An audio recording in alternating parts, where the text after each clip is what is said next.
But if we do make it all the way down to the water, who knows?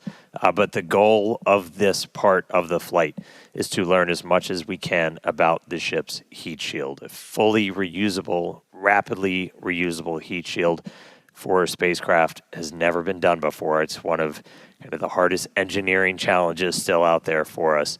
And so this is a time to really dig in and get that data.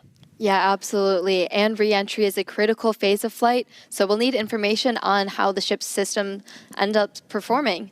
And Starlink will also help us gather as much data as possible, which is really the main reason why we do these flight tests. Starlink provides us with one more path to collect data to help us rapidly iterate on Starship's design. And if the ship manages to make it all the way to re-entry, we'll collect valuable data on the spacecraft flying through the Earth's atmosphere at hypersonic speeds, or more than 5 times the speed of sound.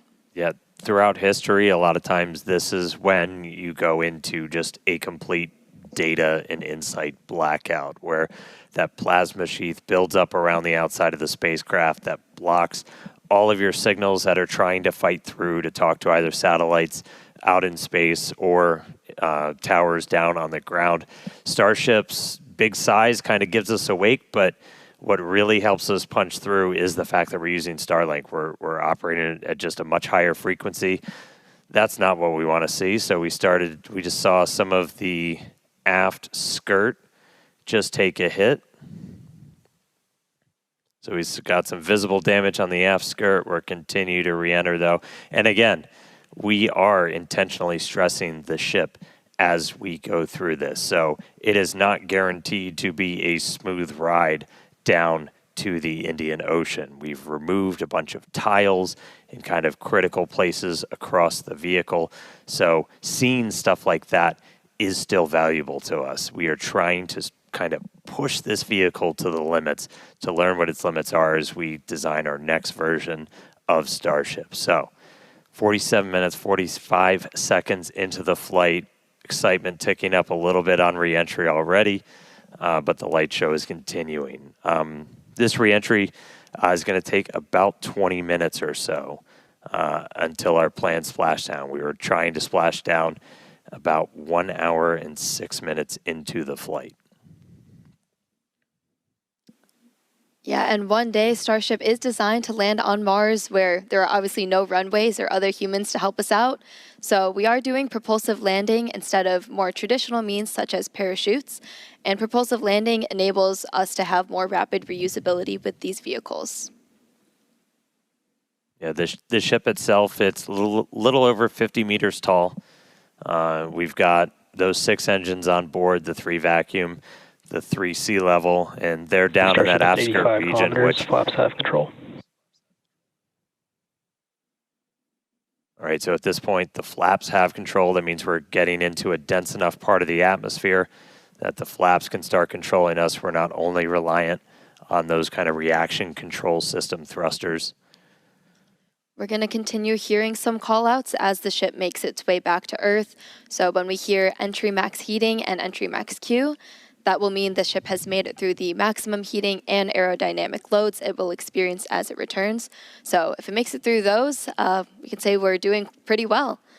I will say I'm happy re-entry cleaned off this camera for us. It was a little dirty from the weather, so thank you, Plasma, for giving us this view as we start coming down.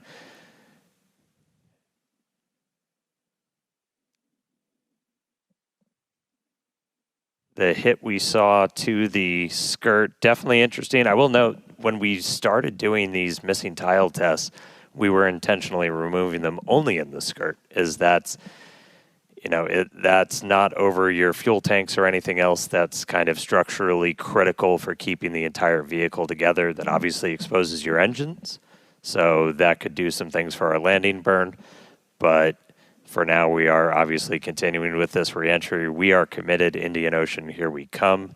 50 minutes since launch. We're going to see those colors start to build up a little bit. We are at the point where we're in dense enough atmosphere that the flaps have control. So about 74 kilometers in altitude. And you were starting to see some sunlight, so we intentionally time these launches right now So we have daylight. The sun should actually come up over the horizon on Starship in about 3 minutes. So as we get a little bit further into this reentry, that inky black below you is going to start to look like clouds and hopefully a bright blue ocean as we make our way down onto the other side of the planet.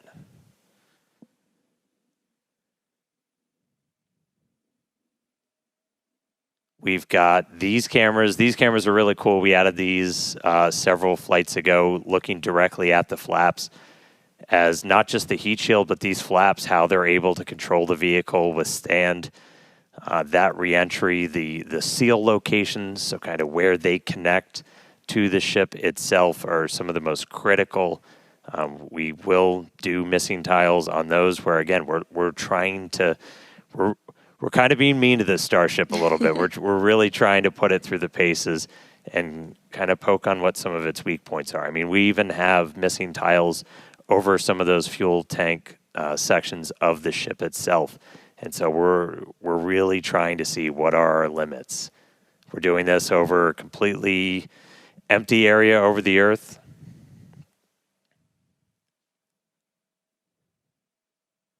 Look at our Raptors there. We are, assuming we make it all the way down to the ocean in one piece, we will attempt a flip and a landing burn. We do have at least one buoy, everybody's favorite camera person, out in the Indian Ocean right now, being powered by Starlink. So that's at our planned landing location. So if we're able to get any live views of the ship, that'll essentially tell you that we nailed our target. Able to do that on our 6th flight test, do it in the daytime, which was really exciting.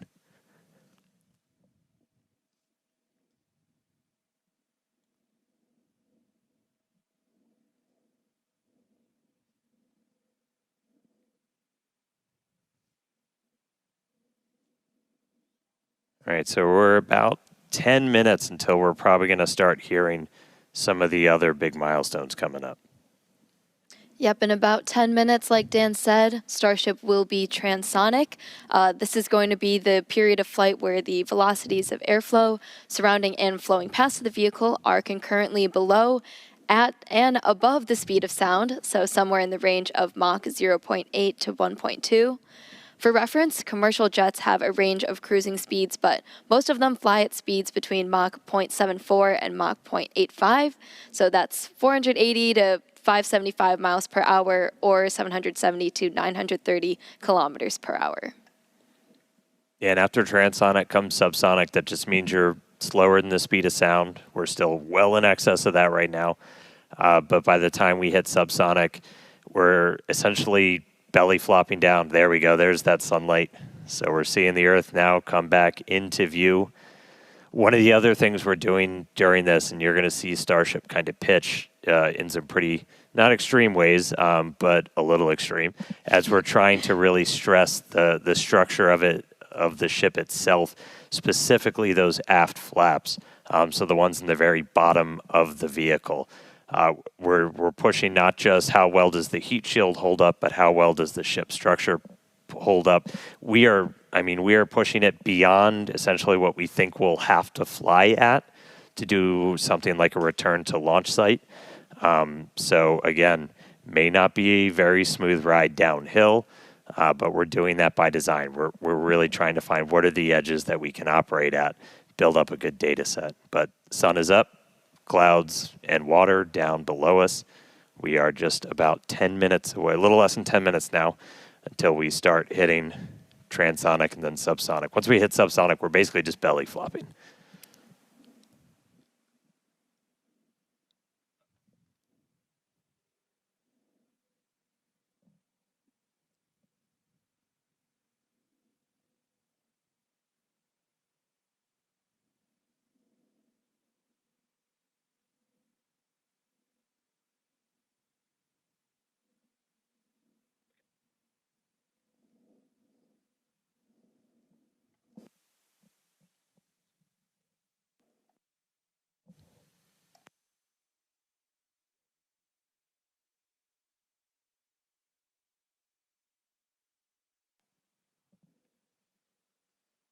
All right, so about 55.5 minutes in, you can see the sun is up. Again, we intentionally designed these flights to lift off in the evening here so we get these daylight views so we can get as good a video as possible on the ship, assuming we make it all the way down. We've got at least one buoy powered by Starlink that's out there in the landing zone in the Indian Ocean, hopefully giving us a view again. If you see any live views, not from the ship itself, that means we nailed our landing target. Starship is past peak heating. All right, we just heard the call out that we're past peak heating, so things are looking good so far. Yeah, looking good.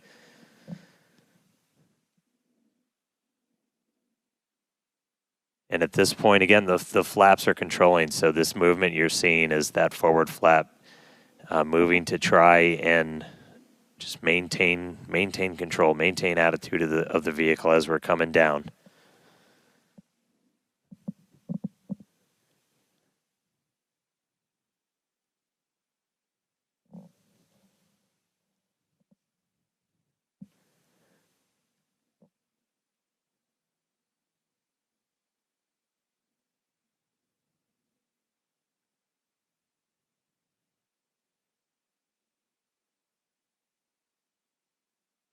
Checking in on one of our flaps. We got one of these cameras on all four of the flaps, two in the front, two in the back, giving us really good close-up views. As we obviously don't have a camera that can see the entire heat shield. These give us kind of the best that we can do. But looking at those flaps is those are just, super critical for controlling the ship. You have some ability to maneuver kind of cross range. So as you're coming in, you can see in that indicator at the very bottom right that we've pitched up quite a bit. So again, we are maximally stressing those aft flaps right now.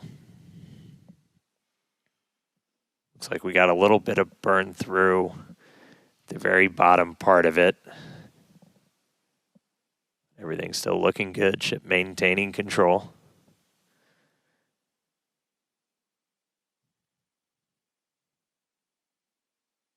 We should be just about 5 minutes away until we hear that we're transonic.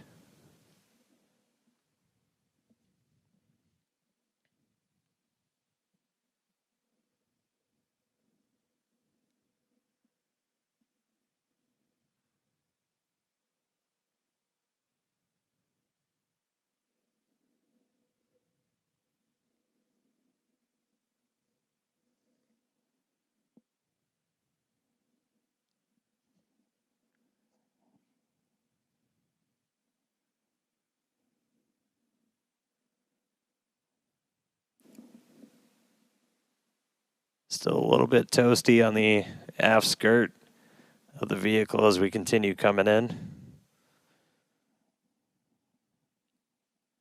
Again, we are intentionally stressing the flaps so we can learn all we can.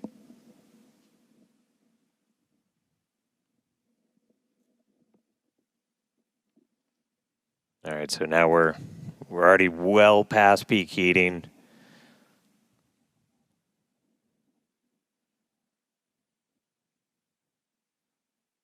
Just about 48, 49, counting down to 48 kilometers in altitude. Expecting that transonic to come, so transitioning between the speed of sound and subsonic slower than the speed of sound in just a little under 4 minutes from now. And right now we've got kind of a lot of forward momentum, a lot of forward velocity, and then eventually by the time we hit subsonic.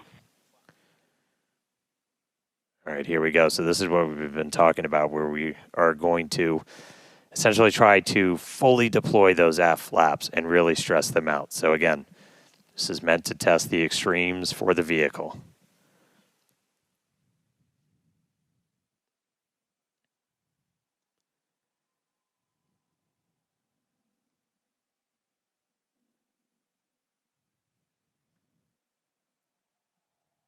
All right. See those flaps swinging out? Again, we're putting ship through the ringer on this flight in.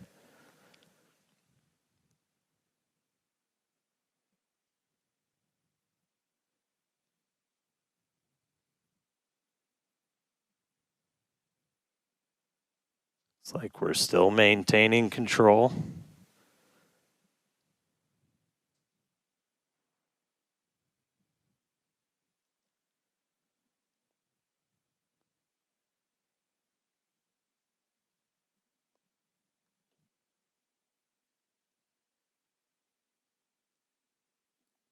All right, flaps earning their paycheck today, getting through kind of that max stressing. Definitely things looking good so far.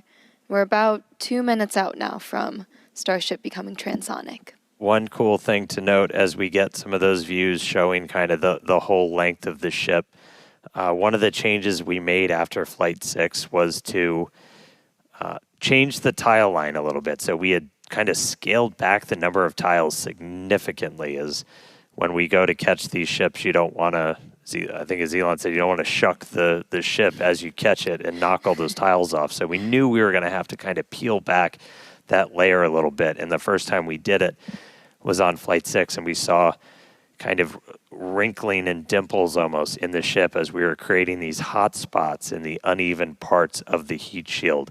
And so we, to kind of address that, we smoothed it out. That's why you've got kind of that nice smoothed out black line now on the ship. And just looking at it, we can see kind of a little bit of hot spot, a little bit of warping almost. Near the payload door, you can see a little bit of colored patina up above it, but we don't see those kind of deep, almost, they almost look like gouges on that. So it looks like that's been pretty successful. So, all right, we are less than a minute away from hitting transonic. Again, pretty soon our forward velocity is going to look like it's kind of falling off a cliff, and Starship will look like it's falling off a cliff as we essentially go into our belly flop. If you watched some of the high altitude tests or suborbital campaigns, we were able to test that. It was a pretty fundamental, like, can this thing actually fly? And we were able to prove that out with that suborbital campaign. And that's what we're about to see shortly here.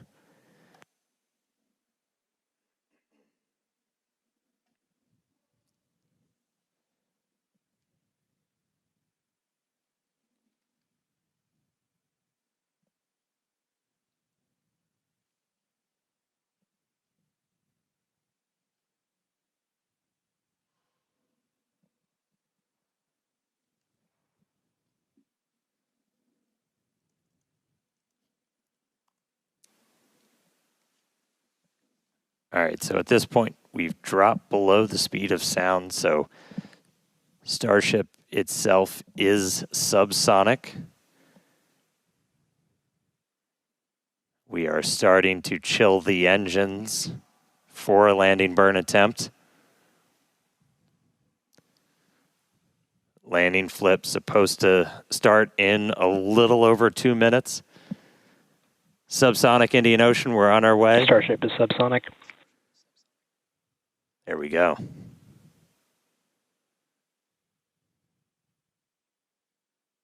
Farewell, space.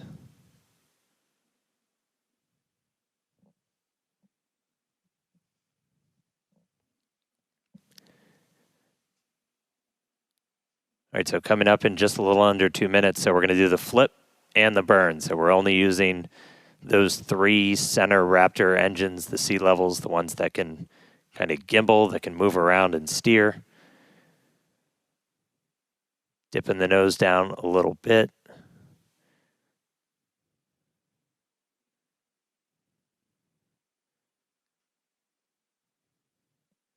Got 2 of our engines chilled in, waiting on 1 more.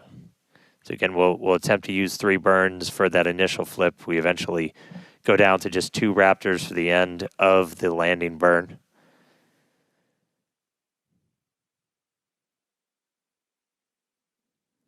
Just about 1 minute now from that landing flip and landing burn start.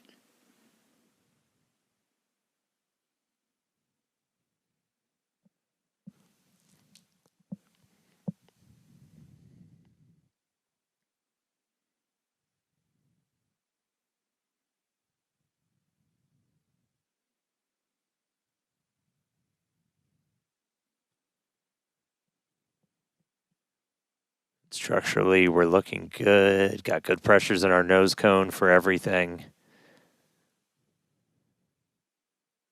Just about 30 seconds. So again, we're going to look for the flip. So Starship's doing its belly flop right now. We're going to do the flip. Swing out. Let's punch through some clouds first.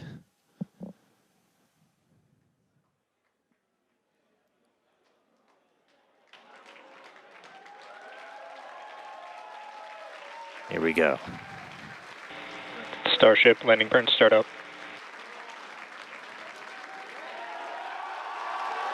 Seeing 3 engines. There's our flip. There's a buoy. Oh my God. There's a splashdown. Oh my God.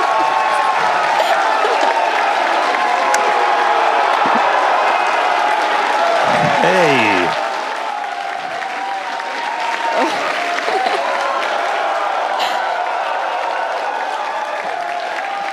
Oh, man. Yeah. Farewell, Ship 37. Thank you, buoy cam. Landing flip, landing burn, splash out of the Indian Ocean. There we go. Whew.